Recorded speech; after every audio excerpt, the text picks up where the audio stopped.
প্রথম প্রশ্ন হলো, বর্তমান সময়ে অনেক ব্যক্তি চেয়ারে বসে নামাজ পড়েন। অনেক সময় দেখা যায় চেয়ার কাতারের সোজা করে বসিয়ে উক্ত ব্যক্তি নামাজ কিয়াম করার জন্য সবার সাথে দাঁড়িয়ে যান, কিন্তু চেয়ারের কারণে উক্ত ব্যক্তি দাঁড়ানোর সময় নামাজের কাতার থেকে 1-1.5 ফিট সামনে গিয়ে দাঁড়ান, ফলে কাতারের সৌন্দর্য নষ্ট হয়ে যায়। এই ব্যাপারটা শরীয়ত সম্মত কিনা জানাবেন। আমরা যারা চেয়ারে বসা ছাড়া সালাত আদায় করতে পারি না, অনেক লোক আছেন দাঁড়াতে পারেন, বসতে পারেন চেয়ারে, কিন্তু রুকু বা সিজদা করার জন্য পিঠ বা কোমর ভাঙতে পারেন না, এত অসুস্থ। যদি এরকম সত্যিই হয় তাহলে ওই ব্যক্তি চেয়ারে নামাজ পড়লে তার নামাজ হবে, যেহেতু সে মাযুর। কিন্তু যদি কারোর একটু সামান্য শরীরটা খারাপ লাগে আর সে চেয়ারে বসে নামাজ শুরু করে দেয়, তাহলে তার নামাজ হবে না। কারণ দাঁড়ানোটা যেরকম ফরজ, যথাযথভাবে রুকু করাটাও কি ফরজ, সিজদা করাটাও। আপনি একটু শরীরটা খারাপ লাগতেছে, একটু শরীরটা মেজমেজ করতেছে, এই অজুহাতে কি করলেন? আপনি একটু চেয়ার নিয়ে আরাম করে নামাজ পড়লেন। এই সামান্য ঠুনকো অজুহাতে চেয়ার নিয়ে নামাজ পড়লে নামাজ হবে না।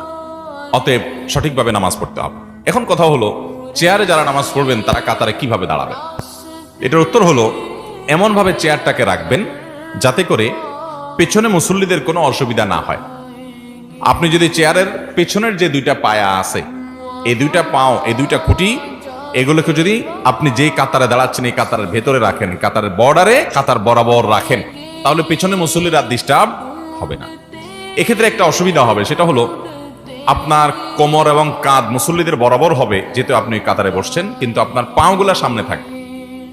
তো যেহেতু আপনি মাযুর, দুইটার যে কোনো একটা বরাবর থাকবে। আপনি যদি চেয়ার পিছনে দেন তাহলে সেক্ষেত্রে পাওটা সবার বরাবর থাকবে, কিন্তু কাঁধ কোমরটা আবার পিছিয়ে চলে যাবে। তো যে কোনো একটা পিছনে যাবেই বা সামনে যাবেই। সেজন্য যাতে আরেকজনের ডিস্টার্ব না হয়, সেই ক্ষেত্রে আপনি চেয়ারের পেছনের পায়া, আপনি যে কাতারে দাঁড়াচ্ছেন ওই কাতার বরাবর পেছনে পায়া রাখবেন। আপনার কাতারের বর্ডারের বাইরে যেন পায়া না যায়। বসবেন তাহলে আপনার কাঁধ এটা মুসল্লিদের কাঁধ বরাবর হবে, হ্যাঁ, পাওটা আপনার সামনে থাকবে। এক্ষেত্রে দাঁড়ানোর জন্য আপনি যে অবস্থায় আছেন ওই অবস্থায় দাঁড়ায় যাবেন, চেয়ার টানাটানের দরকার নাই। তাতে কিছুটা সবাই থেকে আপনি সামনে দাঁড়াইতে হবে। আর বসার সময়, রুকু সিজদার সময় সবার বরাবরই আপনি থাকবেন। এটা ওজরের কারণে জায়েজ আছে। সাধারণ অবস্থাতে ইচ্ছাকৃতভাবে কাতারের বাইরে সামনে পিছনে করা কি নাই, জায়েজ নাই। নবী করিম সাল্লাল্লাহু আলাইহি ওয়াসাল্লাম বলেছেন, সাওয়ু সুফুফাকুম, তোমরা তোমাদের কাতার সোজা করো। ফাইন্না তাসওয়িয়াতা সুফুফ মিন কিয়ামাতিস সালাহ, কারণ কাতার সোজা করা নামাজ কায়েম করার অংশ। তিনি আরো বলেছেন যে তোমরা কাতারকে বাঁকা করো না, যদি কাতার বাঁকা করো আল্লাহ তাআলা তোমাদের অন্তর বাঁকা করে দিবেন।